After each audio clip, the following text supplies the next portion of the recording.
Hey guys, welcome back to my channel. My name is Jessica, and today I'm going to be talking about all the books that I read in February.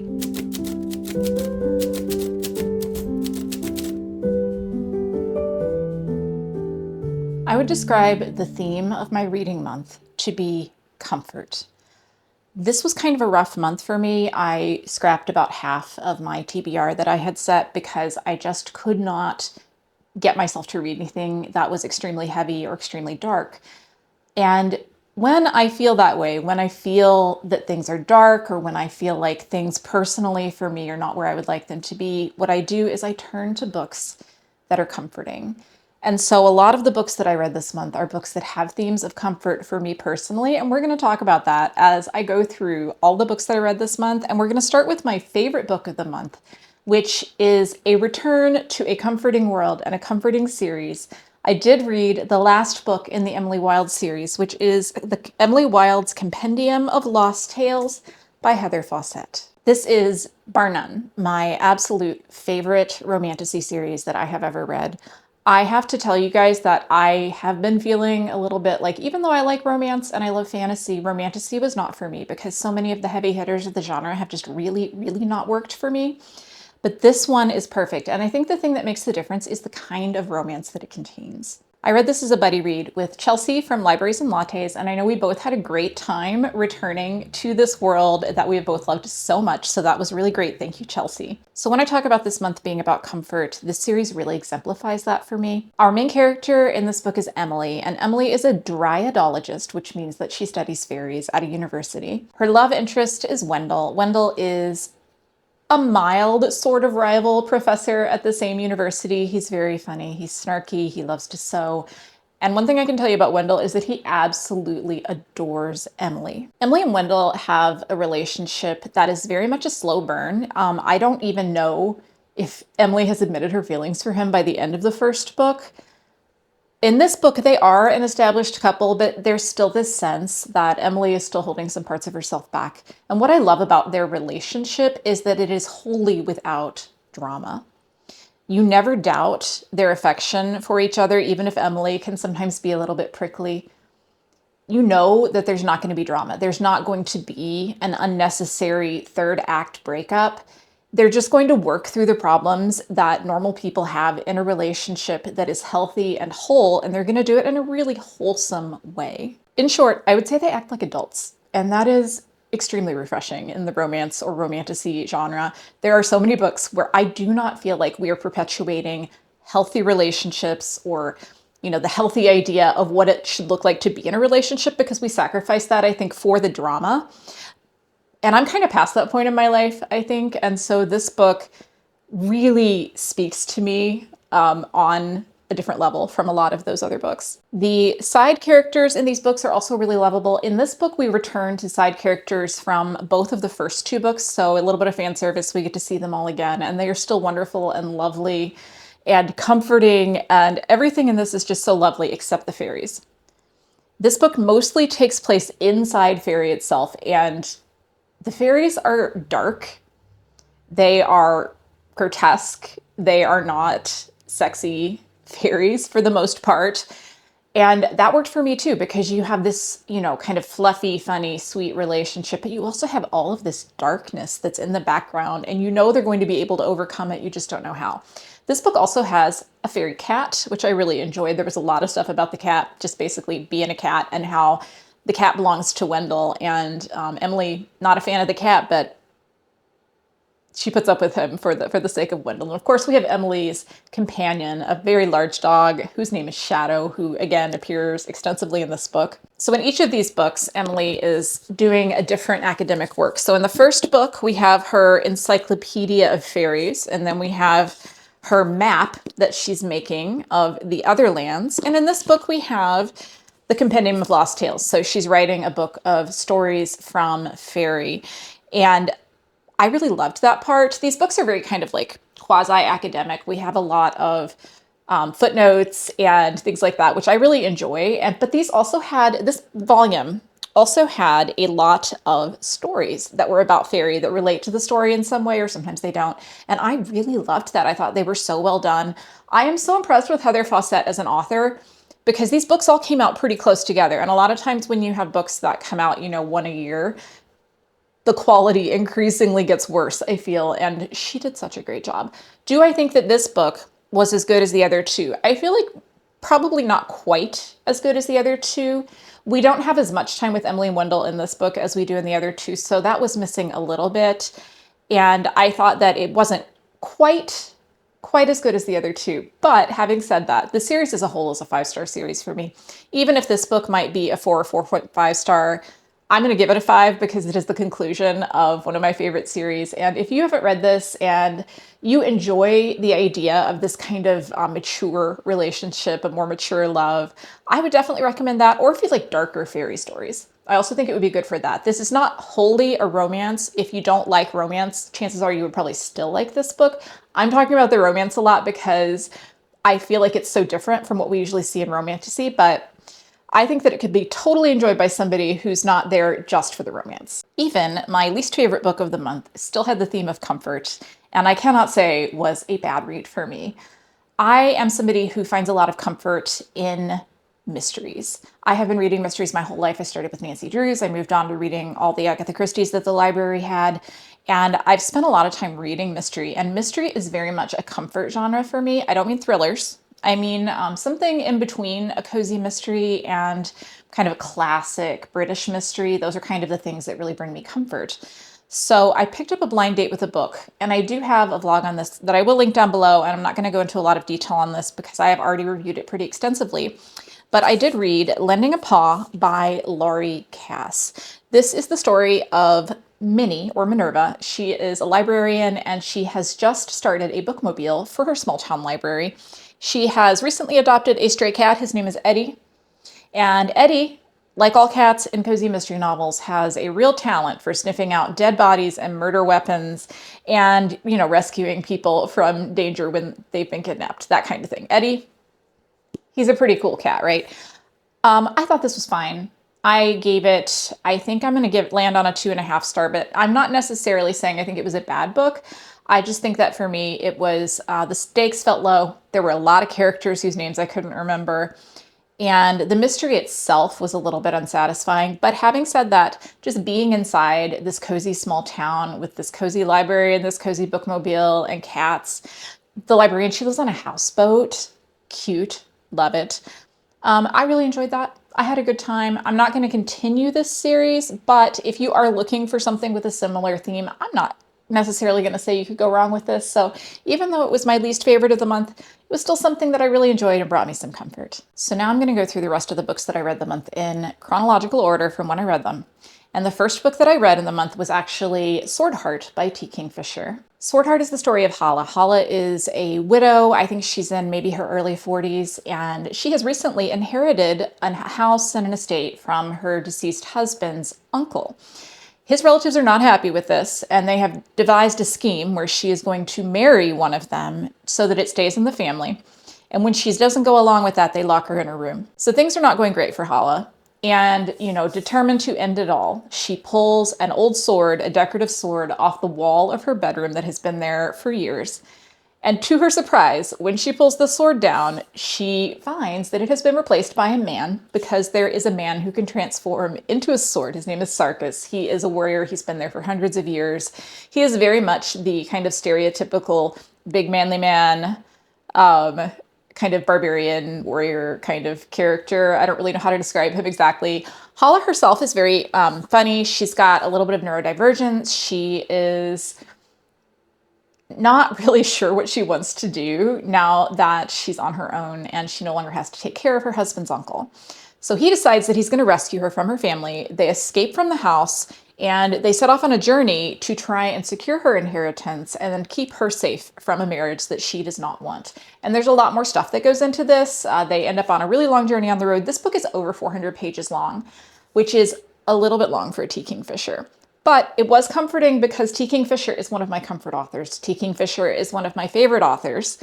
I always love reading her books. This one actually was written in 2018, and it was just re-released by Bramble, which is Tor's Romantasy imprint, this year. Actually, just a couple weeks ago. I am probably going to buy a real copy of it, even though I didn't give this like the highest rating because I love to own all of her books and the special edition is really pretty. So I did not enjoy this much as I wanted to. I felt like it was a little bit long. I think that T. Kingfisher really excels at a novella. I really love her novellas, but I do like some of her longer books, but this one at over 400 pages just felt like there was too much in it. I didn't want them to spend so much time on the road. I wanted to get to the resolution of the story. There was also a little bit of kind of romance novel drama that goes on toward the end that I was not expecting from a T. Kingfisher book. And you know, as I already said in this video, I don't enjoy. Hala was sweet, but I did not relate to her in the same way that I related to a character like Emily and Emily Wilde. So, you know, although I do enjoy an older heroine, let's normalize people over the age of 25 being able to still find love. That would be great. I did enjoy it, but I didn't enjoy it as much as I wanted to. And I'm going to land at about a 3.75, I think. And I'd recommend it, but I wouldn't recommend starting here. If you're a fan of T. Kingfisher and you like her books, I would definitely recommend reading it. But just be aware that I am a fan and it was not my favorite. I thought it was just okay. So the next book that I read was a sequel to a 5-star read that I read last year. And this book is Ocean's Echo by Irina Maxwell. It is the sequel, although technically a standalone, to Winter's Orbit, which I gave 5 stars to when I read it last year and I really loved it. So this is a standalone that is set in the same universe as that first book. I think you could read it on its own. I don't think it's necessary to have read the other book. I think that there's some background kind of general universe stuff that it would help to know, but I don't think that you would have to. I think if you just have this one, you want to start here, it's fine. This is classified as a romantasy, but I would say it's probably about 75% military sci-fi and 25% romance. The first book had more romance than this. This is still, it has a romance. It has a similar kind of romance, I think, to Winter's Orbit in a lot of ways. We are following Tanal. Tanal is someone who can read minds, and that's something treated with great suspicion in this world. And he is forcibly conscripted into the military, where people who can read minds apparently have some like ability to be really good at piloting spaceships. I don't understand how that works. There was a lot of science in here that I was like, I don't know how that works. We're just going to go with it. And he is actually given over to Lieutenant Surratt, who is what is called an architect. Architects in this world are able to control people. And because of the fear that the society has of people who can read minds and manipulate people, then somehow architects are okay, but the mind readers, the readers are not. I don't know. It didn't make a lot of sense to me, to be honest, but it sets us up for something that I do find very comforting, which is a very specific, I would say almost a fan fiction-y trope, which is the forced bonding trope. If you've read a lot of fan fiction, I've read a lot of fan fiction, you definitely have read some books with some forced bonding in them, particularly things like, I'm going to say Harry Potter, because, oh my gosh, back in the day, I read so much Harry Potter fan fiction, and there's so much of that in there. Like, there's a spell. Guess what you've got to do? So it's like kind of that kind of thing, minus the spell. This is science fiction. So it's a very specific trope. And I do think that boiling books down to their tropes is very dangerous. It's something I know we really like to do in, you know, the TikTokization, I guess, of books. And I'm not complaining, by the way. I watch Book Talk. I don't have a problem with it. But referring to books only by their tropes makes it so that sometimes writers don't have to work hard at characterization or world building and things like that. This book does not fall into that trap, so I think it's kind of okay to talk about it in terms of its tropes. The author is really good at world building, and I would read a book from her that was just science fiction, that didn't even have the romance in it. I really enjoyed this. It was a 4-star read, not quite as good as the first book, but I think if you liked the first book, you would definitely like this. It's kind of more of the same in a lot of ways. It's just the romance is a little bit less than it was in that first book. And if you haven't read any of these books and you have any interest in reading a sci-fi heavy romance, I would definitely recommend the first book. I would start there. It's really one of my favorite romances. I think it's great. And I'm going to give this 4 stars, and I'm glad I read it. And I do have a vlog for the last 2 books, which I didn't mention. I will link that down below so you can see the process of me reading them a little bit. The next book that I read in this month was The Goblin Emperor by Catherine Addison. This book is one that I read for my Art Fantasy Bingo Challenge because one of the prompts this year was I don't remember what it was called exactly, but reading a book that had a goblin main character would have counted for that. So I read that for this, and also because I've seen a lot of really great stuff about this. I enjoyed it. It was very different, I think, from what I was expecting. I saw a review that described it as kind of like Game of Thrones, but if they never went anywhere and everyone was nice. Well, not everyone, but the main character was nice. So let me explain what that means and why this was, in a way, I think a very comforting read.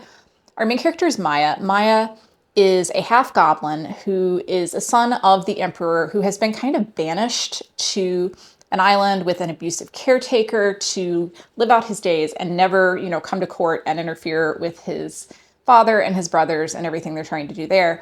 But unexpectedly, everyone else in line for the throne dies. And so all of a sudden, Maya is the emperor and is thrust into this world that he does not understand the rules of, that he's only actually been to court one time for the funeral of his mother. And he has to try to make his way through all the court politics and intrigues and all the things that go on in a fantasy novel. And what made this comforting and what made it so different from anything I have ever read was what a good person, half goblin, Maya was. There was always the sense that he was going to try to do the right thing, and he was going to try to not be a tyrant like his father kind of was, that he was going to try to heal the ills of his kingdom. And man, that was so refreshing. Like, you just don't see characters that are this nice, that are given a whole book in fantasy. And it's not what I was expecting. I don't know what I was expecting. I wasn't expecting this, but I really enjoyed it. The world building is great, but I do have a couple things that kept it from being a 5-star read for me. This was a 4-star read. It was a little bit slow. It's a longish book, not too long, but it's longish. It's a little bit slow, and there are a lot of characters who, because of the naming conventions of the world, have very similar sounding names. And even by the end of the book, there were times that I was like, now wait, who is that? And you also have to really like politics, because it's just about politics. And for the most part, I thought it really worked. There were some things I really enjoyed. The world building was great. I have a copy, I don't know where it is, but I have a copy of the first book in the novella series that follows this, called Witness to the Dead. And the witnesses to the dead are characters within this book who actually speak to the dead. And I'm really looking forward to reading those novellas, because that was kind of the most intriguing thing besides the main character himself within this book. So I'm looking forward to that. It was a little slow, and you have to like politics. And there were times that I was like, okay, let's move on. Let's get to it. But Maya as a character, love. World building, love. Would read so much more by Catherine Addison. 4 stars just because I couldn't follow the characters sometimes, and sometimes I got a little bored. But in spite of those things, I think this is a great book, and I would recommend checking it out. It's something really different. Now we're going to return to one of my places of great comfort again, and that is mystery, although not necessarily a cozy mystery this time. And I read Magpie Murders by Anthony Horowitz. I've never read an Anthony Horowitz book before, but I've always wanted to. And I was excited about this one because it has a little bit of a book within a book format. So our detective in the book is Susan Ryland, and she is a literary editor, and one of her clients is a mystery writer named Alan Conway. At the very beginning of the book, she gets a copy of his new book, which is called Magpie Murders. And the whole first half of the book is her reading this book. It's just you reading this book. The book is fantastic. It is a kind of classic British mystery, very much an homage to Agatha Christie.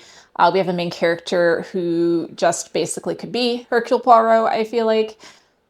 I thought it was great. I was really enjoying it. I was very invested in the story and what happened to these characters.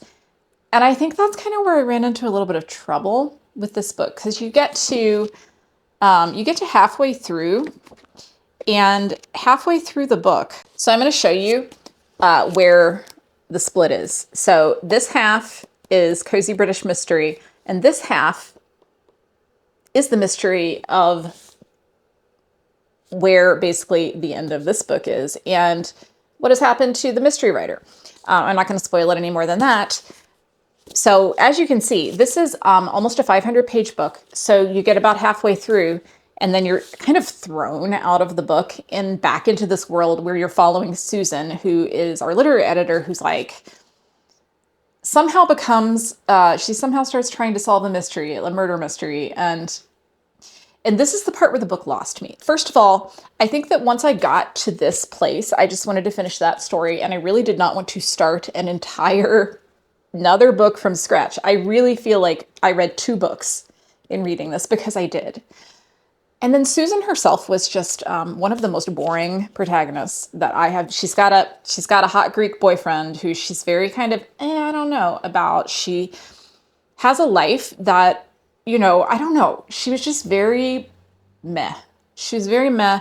I didn't think the mystery parts worked as well in the second half for me. The ending was a little bit predictable. I didn't like the second half, and I was disappointed because I was loving the first part so much, but I think I just don't like the book within a book format. So I am going to give this like a 3-star, I think is where we're going to end up around.